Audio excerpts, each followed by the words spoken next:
México tiene como uno de sus principales distintivos el ser un país con muchas riquezas naturales que muchos otros envidiarían, pero paradójicamente es también una entidad donde predomina la pobreza de sus gentes y cada día son más notorias las grandes diferencias sociales.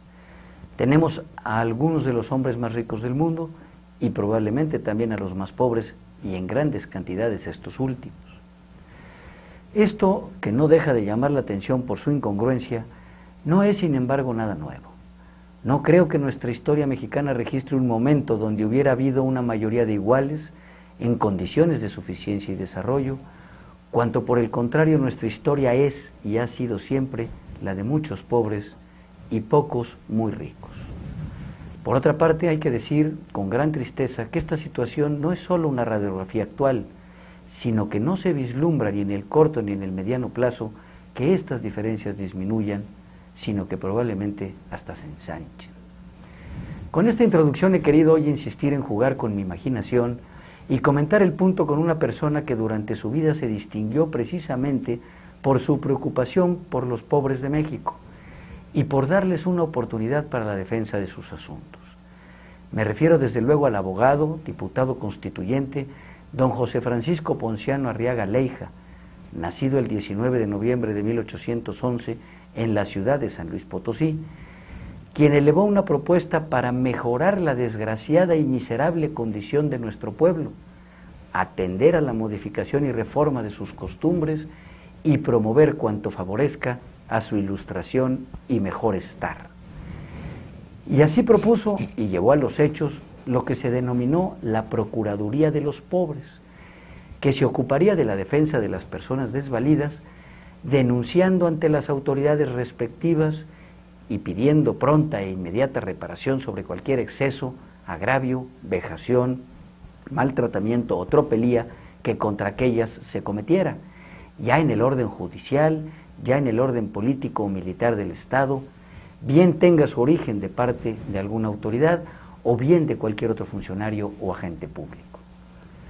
Todo ello con la intención de que, recibida una queja, las autoridades respectivas procedieran sin demora a averiguar el hecho, decretar la reparación de la injuria y aplicar el castigo legal.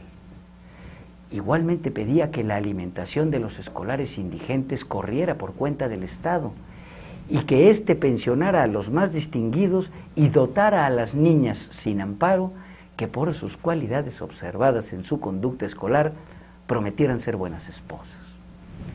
Por último, pedía crear un fondo estatal de caridad pública para combatir la pobreza. Este proyecto fue aprobado el 5 de marzo y el 15 de mayo de 1847 se instaló la oficina de los 3 primeros procuradores de pobres que trabajarían en la capital potosina. Estas acciones son, sin lugar a dudas, el antecedente más claro y remoto de lo que hoy en día está en boca de todos y que se conoce como la defensa de los derechos humanos.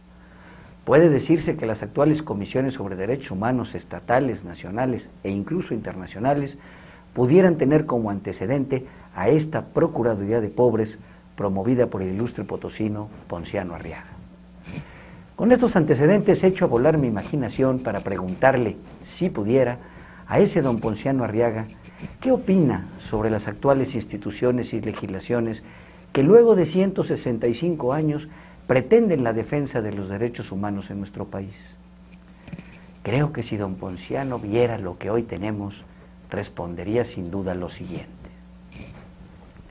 Mi lucha fueron siempre los pobres de México, y esto porque ni en los mediados del siglo XVII, ni hoy en el año 2012, puedo observar que los muchos pobres y desvalidos de antes y de ahora hayan logrado, ni someramente, elevar sus condiciones de vida y desarrollo.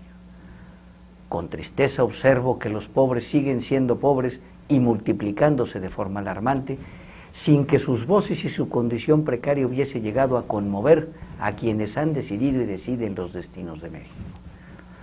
Siguen tan olvidados como cuando yo vivía, tan ignorados en sus derechos civiles y políticos, y aún peor, en aquellos que hoy galantemente han denominado ustedes como derechos humanos. Se trata de derechos cuyo pleno goce lo ejercen solo unos cuantos humanos. Yo diría que sería más adecuado hablar de derechos de los privilegiados, más que mal llamar los derechos humanos, porque si el carácter de ser humano otorgara esos derechos a quienes participan de esa categoría, todos los humanos los tendrían y no solo unos cuantos. Por lo menos tendríamos que conceder que si se trata de derechos para todos los seres humanos, por lo menos estaríamos todos preocupados por establecer las condiciones necesarias para que todos ellos pudieran ejercerlos. Pero no es así. Observo que el México que yo viví se parece tanto al que dejé, que me atrevería a pensar que mis esfuerzos en pos de los pobres fueron finalmente inútiles, porque han servido solo para engrosar algunas bibliotecas, cuerpos legales y disposiciones constitucionales que no se identifican con la realidad mexicana. Sí están escritos y a veces hasta están legislados, también por un esfuerzo personal mío, pero no han alcanzado eficacia para los destinatarios, especialmente para los más pobres, a quienes quise dar mi vida y mi trabajo. Las hoy llamadas defensorías de oficio, que alguna vez pensé que podían enarbolar la defensa de los más desprotegidos, funcionan con mínima eficacia y a veces plagadas de corrupción.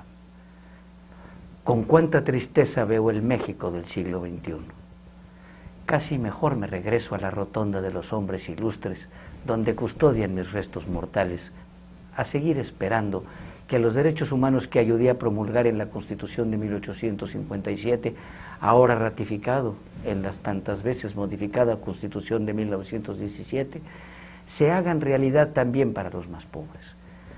A que la inmensa modernidad de este siglo de ustedes sirva también para comunicar a los pobres con el resto de sus conciudadanos de México y se logren hacer oír. ¿Qué le digo, don Ponciano Arriaga? Gracias por su respuesta. Me avergüenzo. Me deja usted sin palabras. Hasta la próxima.